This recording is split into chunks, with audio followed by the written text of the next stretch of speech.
Dear students of class 5, now I am going to start chapter 5 of your values. This is in page number 22 and the name of the chapter is work and money. देखो एक किसान था पंजाब में, इनका नाम था सर्वजीत। तो ये किसान का एक सर्वजीत का एक ज़मीन था और ये ज़मीन में सर्वजीत खेती बाड़ी किया करता था। वो बड़ा मेहनत करता था, वो बड़ा मेहनती किसान था और चूंकि वो बड़ा मेहनत करता था तो वो अच्छा खासा पैसा कमा लेता था और उसके पास काफ़ी पैसा था कि वो अपनी जीवन में खुश रहे। तो सर्वजीत का जीवन में बस एक ही परेशानी था और वो परेशानी था उनका बेटा जिसका नाम था हरदीप। हरदीप बड़ा आलसी था, सिर्फ आलसी नहीं था, वो कोई भी काम उसको दिया जाता था तो वो सोचता था कि ये काम उसकी करने की उसकी इज्जत का नीचे है। वो दूसरे का काम को नीची नज़र से देखता था। इसके अलावा वो दूसरी लड़कों से बहुत बुरी तरह से बर्ताव करता था। एक दिन उस गांव का एक शेपर्ड बॉय, मतलब गाय भैंस चराने वाला एक लड़का, उसने उसे एक बड़ा सिंपल सा एक सामान्य सा गिफ्ट हरदीप को दिया। लेकिन हरदीप क्या किया, बड़ा मुस्कुराया, बड़ा हंसा, बोला ये क्या गिफ्ट है, और वो गिफ्ट को फेंक दिया। बोला ये बड़ा सस्ता गिफ्ट है, ये बोल के उसने गिफ्ट को फेंक दिया। ये खबर जब उसके पापा सर्वजीत तक पहुंचा तो सर्वजीत बहुत गुस्सा हो गया। सर्वजीत अपनी बेटे को बुलाया और बोला कि अब से तुम्हें तुम्हारा खाने का पैसा खुद कमाना पड़ेगा। जाओ काम में निकलो और 10 रुपया कमा कर लाओ अगर तुमको अगली बार मेरा घर में खाना है। तो हरदीप ने तो कभी काम किया नहीं था, वो पापा के होटल में आयाश करता था। तो हरदीप परेशान हो गया कि अब क्या करे। और जैसे वो सड़क में यहाँ वहाँ घूम रहा था, अचानक उसने अपनी नानी से मिला। उसकी नानी अपनी पोते को देखकर उसकी नानी उसे 10 रुपया दिया और बोला जाओ जो मन करे इससे खरीदो।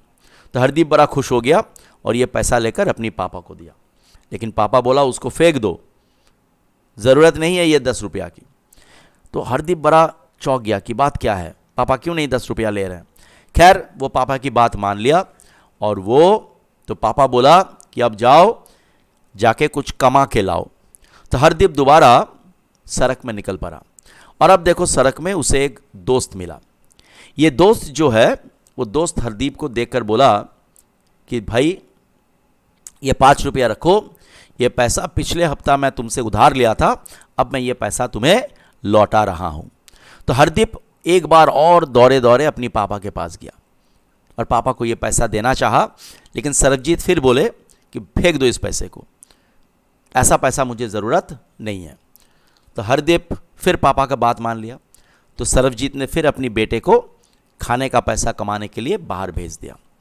इस बार जब हरदीप सड़क से जा रहा था, बाजार के पास एक बूढ़ी औरत ने उसे रोका और बोला बच्चा मेरा ये बैग बहुत भारी है, क्या तुम मुझे मदद करोगे ये बैग घर तक ले जाने के लिए?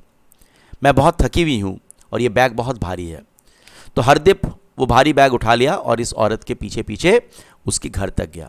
जब वो औरत के घर पहुँचा, ये औरत उसे धन्यवाद दिया और हरदीप को कुछ पैसा दिया। अब हरदीप ये पैसा अपनी पापा को दिया तो पापा फिर से बोला कि डस्टबिन में फेंक दो।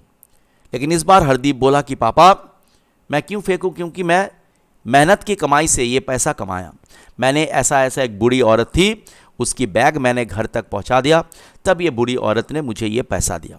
हो सकता है कि ये छोटा कम पैसा है, लेकिन मैं कमा कर ये पैसा लाया हूँ और इसीलिए मैं ये पैसा नहीं फेंकूंगा।